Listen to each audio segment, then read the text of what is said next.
अधर्म पर धर्म की, असत्य पर सत्य की, बुराई पर अच्छाई की और पाप पर पुण्य की अगर जीत हो तो संसार में कुछ तो सही चल रहा है। ट्राई एंड बी ए सीकर। सवाल करो, क्योंकि जो बुद्धि आपको दी गई है, अगर आप सवाल नहीं करोगे तो फिर आपको जवाब कैसे मिलेगा।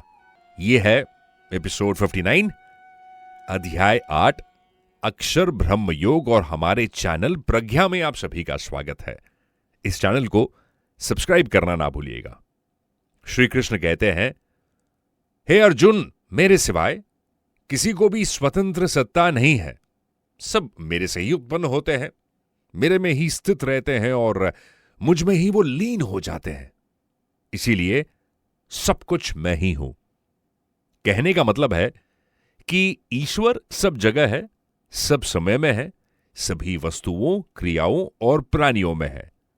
संसार के पहले भी परमात्मा थे, संसार के रूप में भी परमात्मा है और संसार का अंत होने पर भी परमात्मा ही रहेंगे।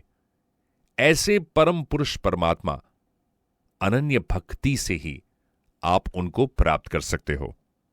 आइए आपको इस चैप्टर का एक श्लोक सुनाते हैं हम। यत्र काले त्वनाम वृत्तिमां वृत्तिम चैव योगिनः प्रयाता यान्ति तम कालम वक्ष्यामि भरतऋषभ। हे भरत श्रेष्ठ, ऐसा समय जिसमें शरीर को त्याग कर जाने वाले लोगों का पुनर्जन्म नहीं होता है, और ऐसा समय जिसमें शरीर त्यागने के बाद पुनर्जन्म होता है, उस खास समय के बारे में आज मैं तुम्हें बताता हूं। जो व्यक्ति सांसारिक चीजों के साथ अपना संबंध रखता है, यानी अटैचमेंट, उसे पीछे लौटकर आना पड़ता है। परंतु जो इन सब से अपना संबंध जो है उसको खत्म कर देता है, वो कभी वापस इस संसार में लौटकर नहीं आता।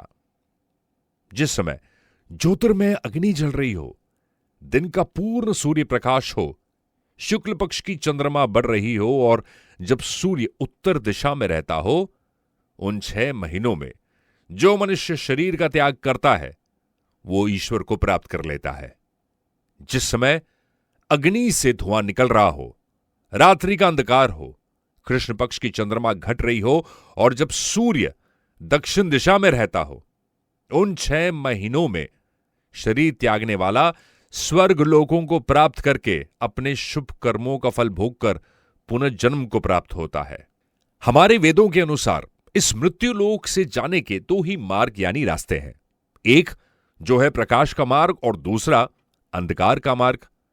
जो मनुष्य प्रकाश मार्ग से जाता है वो वापस नहीं आता है, और जो मनुष्य अंधकार मार्ग से जाता है वो वापस जरूर लौट कर आता है।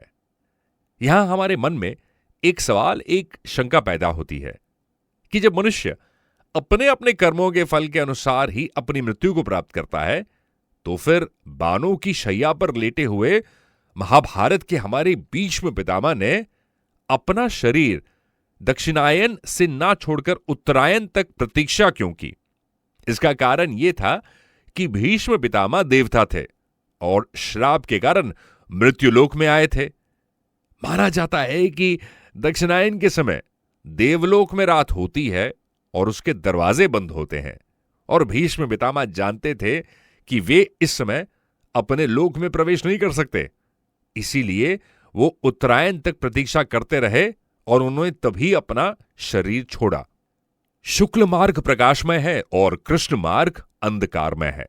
क्योंकि परमात्मा प्रकाशमय है, इसलिए उनकी तरफ चलने वाले शुक्ल मार्गी भक्ति निष्काम हो जाते हैं और जन्म मृत्यु के चक्र से बाहर निकल आते हैं।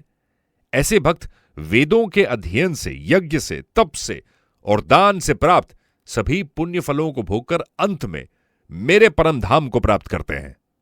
दोस्तों, आज हमारा 8वां अध्याय अक्षर ब्रह्म योग यहीं पर संपूर्ण होता है।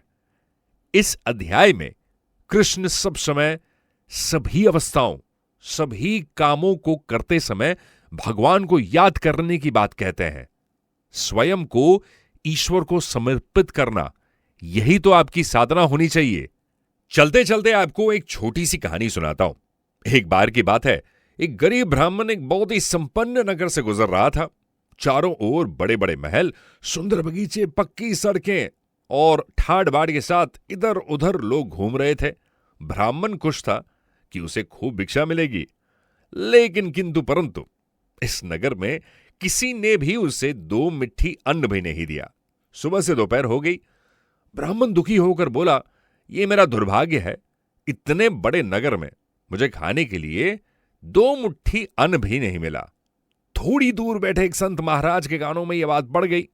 महाराज ने उनसे कहा, हे ब्राह्मण, तुम इंसानों से भिक्षा मांगो, पशु से क्यों भिक्षा मांग रहे हो? यह सुनकर ब्राह्मण दंग रह गया और बोला, महात्मान, ये आप कह रहे हैं? मैंने तो इन राजसी घरों में रहने वाले लोगों से ही भिक्षा मांगी थी। साधु महाराज बोले, नहीं, मनुष्य शरीर में दिखने वाले ये लोग भीतर से मनुष्य नहीं हैं। अभी भी ये पिछले जन्म के हिसाब से ही जी रहे हैं। कोई शेर की योनि से आया है तो कोई कुत्ते की योनि से आया है, कोई हिरण की योनि से आया है तो कोई गाय या भैंस की योनि से आया है। उनकी आकृति मानव शरीर की जरूर है, लेकिन अभी तक उनमें मनुष्यत्व निखरा नहीं है।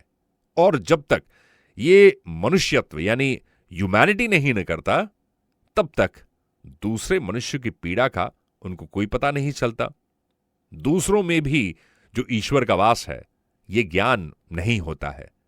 आज तुमने मनुष्यों से नहीं बल्कि पशुओं से भिक्षा मांगी है। साधु महाराज दूरदृष्टि रखने वाले थे। वो बोले, देख ब्राह्मण, मैं तुझे ये चश्मा देता हूं, इस चश्मे को पहनकर जा और यदि कोई मनुष्य दिखे तो उससे भिक्षा मांगना और फिर देखना क्या होता है। अब यह ब्राह्मण चश्मा पहनकर वापस उन्हीं घरों में भिक्षा मांगने के लिए जाता है।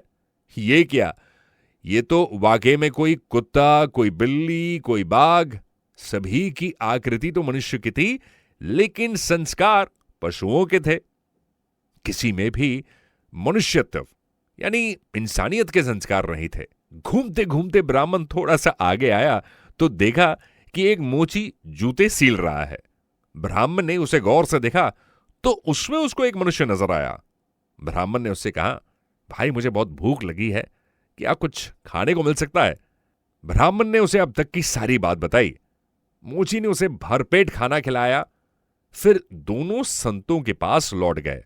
मोची ने संत से पूछा, हे साधु महाराज, क्या बिना चश्मे के भी मनुष्यत्व को कोई परख सकता है? संत बोले, हां, हम व्यक्ति के व्यवहार को देखकर भी पता लगा सकते हैं कि वो किस योनि से आया है। देखो, एक इंसान मेहनत करे और दूसरा उस पर हक जताए तो समझ लो वो सांप की योनि में आया है, क्योंकि बिल खोदने की मेहनत तो चूहा करता है, लेकिन सांप उसे मारकर बिल पर अपना अधिकार जमा लेता है। हम इस चश्मे के बिना भी अपनी बुद्धि का इस्तेमाल करके लोगों को पहचान जरूर सकते हैं।